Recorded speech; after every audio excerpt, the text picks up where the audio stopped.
Geesiers, kali ini Fakta Alkitab akan membahas tentang suku asli bangsa Kanaan. Sebelumnya, silakan di-subscribe dulu ya. Kanaan, dalam bahasa Ibrani Kanaan, putra Ham yang disebutkan pada urutan keempat dan cucu Nuh. Ia adalah bapa leluhur 11 suku yang akhirnya mendiami wilayah di sepanjang bagian timur Laut Tengah di antara Mesir dan Syria, sehingga wilayah itu dinamai Tanah Kanaan. Menurut tabel bangsa-bangsa di Kejadian 10, Kanaan merupakan leluhur dari suku-suku yang awalnya menghuni tanah Kanaan kuno. Semua wilayah dari Sidon atau Hamat di utara sampai ke Gaza di barat daya dan Lasa di tenggara. Wilayah ini kira-kira meliputi daerah modern Israel, Palestina, Lebanon, bagian barat Yordania, dan bagian barat Suriah.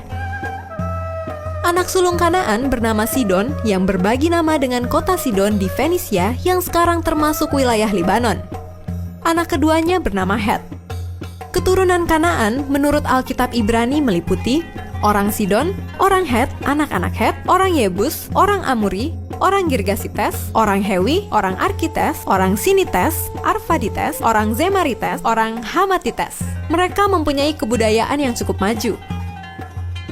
Penggalian arkeologis di beberapa kota Kanaan seperti Megido, Hazor, dan Sikem menemukan situs-situs perabotan keramik dan permata.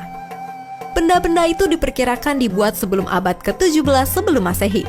Menurut Karen Armstrong, dalam bukunya Yerusalem, Satu Kota, Tiga Iman menyatakan, tidak banyak informasi tentang negeri Kanaan sebelum abad ke-20 sebelum Masehi. Namun, banyak bukti yang menguatkan pernyataan bahwa bangsa Kanaan lebih dahulu mendiami Palestina.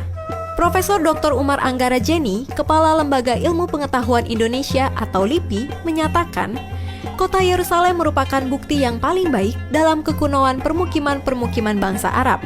Semitis purba di Palestina yang telah berada di sana jauh sebelum bangsa-bangsa lainnya datang. Kota ini didirikan oleh suku-suku Yebus, yaitu cabang dari bangsa Kanaan yang hidup sekitar 5.000 tahun yang lalu. Yang pertama mendirikan Yerusalem adalah seorang raja bangsa Yebus Kanaan, ujarnya.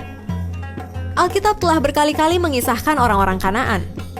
Mereka digambarkan sebagai orang-orang yang tidak bermoral, menyembah berhala, dan mengorbankan anak-anak, sehingga akhirnya Tuhan pun memerintahkan orang-orang Israel untuk menumpas mereka semua hingga tidak bersisa sama sekali.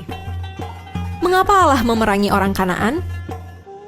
Tumpas sama sekali yakni orang Het, orang Amori, orang Kanaan, orang Feris, orang Hewi, dan orang Yebus, seperti yang diperintahkan kepadamu oleh Tuhan Allahmu. Mengapa Allah tidak membiarkan saja orang Kanaan hidup berdampingan dengan orang Israel? Sehubungan dengan orang Kanaan, Allah memperingatkan, mereka tidak boleh tinggal di tanahmu, agar mereka tidak membuat engkau berdosa terhadapku. Andai kata engkau melayani Allah-Allah mereka, hal itu akan menjadi jerat bagimu. Amoralitas, penyembahan berhala, dan pengorbanan anak sangat umum di Kanaan. Sejarawan Alkitab Henry H. Haley menyatakan bahwa para arkeolog yang melakukan penggalian di daerah itu menemukan sejumlah besar guci berisi jasad anak-anak yang telah dikorbankan kepada Baal, yaitu dewa utama orang Kanaan. Ia menambahkan, seluruh daerah itu ternyata adalah kuburan bagi bayi-bayi yang baru dilahirkan. Orang-orang Kanaan beribadat dengan pemuasan hawa nafsu yang amoral sebagai ritus keagamaan di hadapan dewa-dewa mereka, dan kemudian dengan membunuh anak-anak sulung mereka sebagai korban bagi dewa-dewa yang sama. Tampaknya, secara besar-besaran, negeri Kanaan telah menjadi semacam Sodom dan Gomora berskala nasional. Para arkeolog yang menggali reruntuhan kota-kota Kanaan bahkan merasa heran mengapa Allah tidak membinasakan mereka lebih cepat.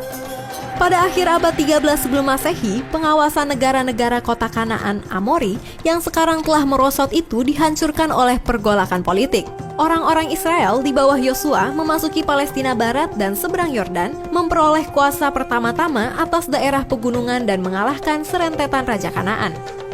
Bangsa Filistin dengan kebudayaan zaman besi menetap di daerah pantai Palestina dan di luarnya. Sementara itu, menurut dokumen Mesir, bangsa-bangsa pelaut termasuk bangsa Filistin telah meniadakan pemerintahan Het dan meluas menerobos Sina dan Palestina hingga dihentikan oleh Rameses III di tapal batas Mesir.